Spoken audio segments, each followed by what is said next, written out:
Hi, I'm Joshua Angel B. Cabeladas. I'm 18 years old and I'm gonna sing Why God? Why this face? Hindi ko na pinatugtog. Parang hindi pa alisin eh. Nakakatawa yan.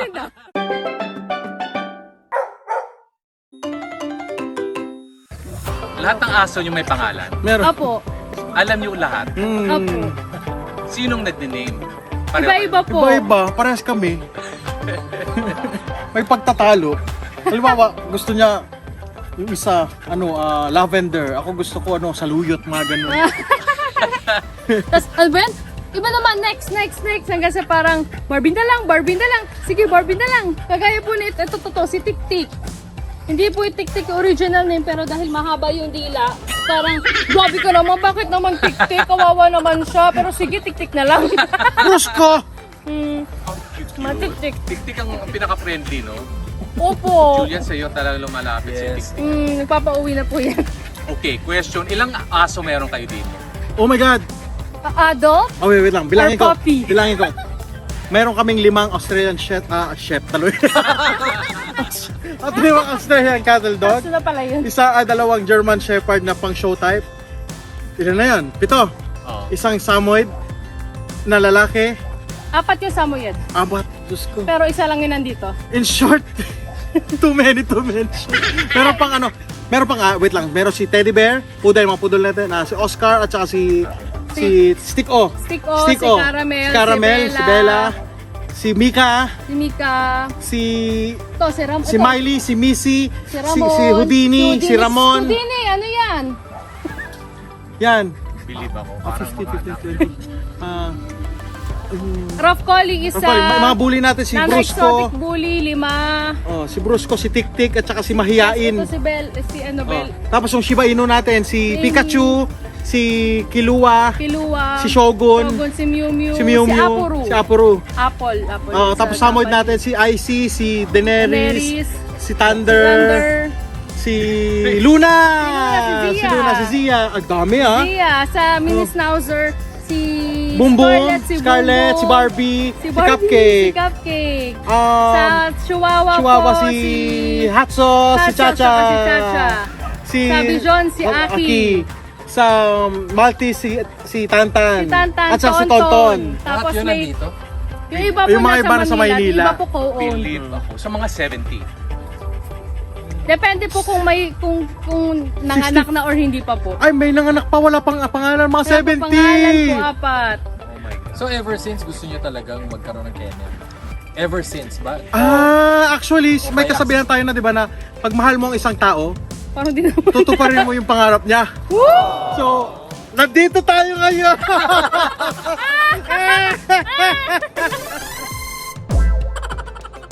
Para sa mga hindi pa nakakakilala sa inyong dalawa, theater people kayo eh.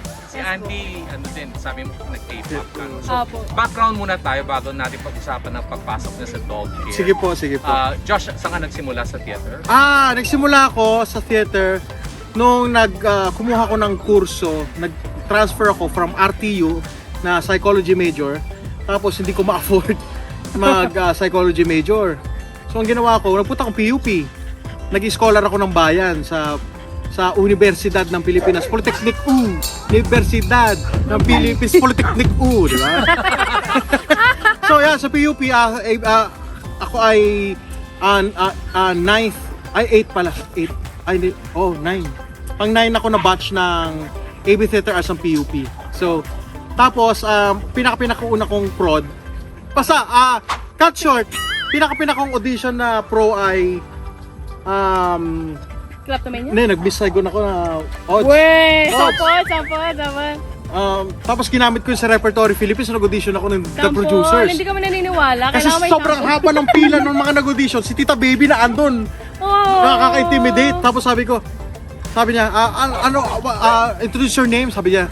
Hi, I'm Joshua Angel B. Cabeladas. Kasi sa sobrang dami pinapaalis ni Tita Baby, sabi ko na, Hi, I'm Joshua Angel B. Cabeladas. I'm 18 years old and I'm gonna sing Why God? Why this face? Hindi ko na pinatugtog. Parang hindi pa alisin eh. Nakakatawa yan. Tapos ayun, unang-una kong professional prod ay Kleptomaniacs, na nakuha ko ang lead role na tabo. Alternate ko si Nico Manalo. Oh naman. Tapos after nun, naging part ako ng kung paano ako naging leading lady. Tapos nagtrabaho ako sa PETA ng 1.5 taon. Ang dami din. As a assistant stage manager at saka production manager. Tapos nag-assistant din ako sa mga kung ano-ano. Ayun, tapos nagtrabaho ako sa events. Tapos nag-repertory Philippines ako. Tapos naka-work ko si Sir Dexter Santos. Tapos part din ako si Josephine nung time na yon. Tapos Himala, El Bimbo. Pinakahuli kong prod ay Jaja Shatuna where I played Didi. Didi! Ayun, Sample. marami na po ako naging prod pero yun lang po yung mga notable na naging part ako. At naging part din ako ng mga prods ni EJ Yatko. So no doubt sobrang mahal ko ang teatro. Pero ayun, parang ayan, yung mga aso napaka-cute, 'di ba? So yun. So Josh, sa dami ng trabaho mo sa theater, hindi pa rin sapat para mabuhay. Kailangan ng something like racing dogs. Hindi, ganito yan. Noong mga panahong nag-iisa ako, hindi ko pa nakikilala si Andy. Meron akong, okay naman ako, stable ako. Dahil I live project by project. Ibig sabihin, bahala na si Batman. Kung natapos itong isang prod, i-stretch ko yung sahod ko ng 3 buwan, tapos pag may audition ulit ay 1 linggong preparation para lang makakuha ko ng ibang trabaho ulit. At mahabang proseso pa yan, so kailangan mo talagang maging, una sa lahat, kailangan mong husayan, at higit sa lahat, kailangan mo ring Kwento mo yung naglalakad ka from Mandaluyong to PETA, tapos Yes! nakikikain ka lang nun sa break. ay Diyos ko.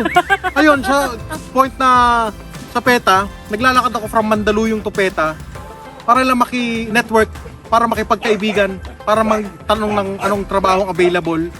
Tapos meron lagi ang PETA, the best ang PETA, lagi may biskuit at tubig sa pantry area, kaya nabuhay ako ng PETA yung mga panahon wala akong makain. So, salamat PETA, grabe kayo. Buhay kayo PETA. Ngayon, paano mo nakilala si Andy? Ayan.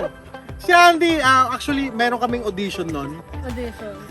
Na 2 kaming sabay, pero hindi pa kami masyadong close, sige magkakilala. So, nung time na yon, natapos na yung audition part na ko. kami nun. Part na tayo. Rehearsal na namin. May naramdaman ako sa labas na parang aura. Tapos lumabas ako, mayroong isang magandang binibining, haba ng buhok. Wow, Silky hair. Silky smooth hair. Wow. Tapos tumingin ako sa'yo, tumingin siya. Parang, hindi ko alam kung ngumiti siya. Yung pala, inad kita sa Facebook, in-stock na kita dati, no? Oo, tapos akala mo, Ilocano ka. Ilocano naman ako, pero hindi ako yung Yung babae na tinutukoy ko. crush mo. Iba pala. Iba pala, hindi pala siya yon. So mula nag-text mate na kami, tapos niyaya niya ako sa date. Tapos yung unang date namin, sabi ko, kailangan ko pala kailangan ko magpinta. Kasi nagpe-paint ako nung time na eh. Meron pala akong painting sa Germany. Tapos yun, nung commission painting to, pero wala akong material. Sabi ko, kailangan kong rumakit, sabi ko. Kailangan kong rumakit para makabili ako ng mga painting materials. First date namin. Tapos sabi niya, magkano ba kailangan mo? Sabi ko, 20,000. Tapos bigla niya nilabas yung wallet niya. 20,000 ba kailangan mo? Ito, 20,000 ako dito. Tapos, yung time na yon, hindi ako makahindi. Alam niyo kung bakit? Kasi nandun kami sa loob ng National Bookstore. Diba? Parang engot to. So, ayun, mula noon, sabi ko, hiniling ko kasi sa universe yung bata ko. Lord, gusto ko ng girlfriend na mautangan. Nagkatotoo! The universe aligned. Ayun. So, yun, the rest is history. Nagkaroon kami ng aso first year namin, si Mika. Tapos balak niya daw mag-breed. Tapos ako naman, wala akong balak sa aso talaga. Gusto lang ng aso, pero wala akong balak. Sabi mo pa nga, ano ba yan? Pangat naman nung picture, bakit naman ganyan? Sabi ko, pangit ang poodle, ano ba yan? Ba't kayo yung picture? Nung dumating, sabi ko, oh my God, you're so majestic, so beautiful, so wonderful, so beautiful. Saka ganun lang Sino ka? So, ganun lang si Mika sa Shogun. Hindi, Apuro. Kasi Apuro. Si Apuro, babae. Puti eh. Yan, Shiba Inu. Yan. Alam nila malambing. Ayun. So doon kayo na in love na sa aso. Nagta-train po ako 2016. Saan So- ka naman, paano mo naman napasok yan? Yung pag-aso po, nakita ko po kasi yung video ni Ashley and Podsy sa Britain's Got Talent.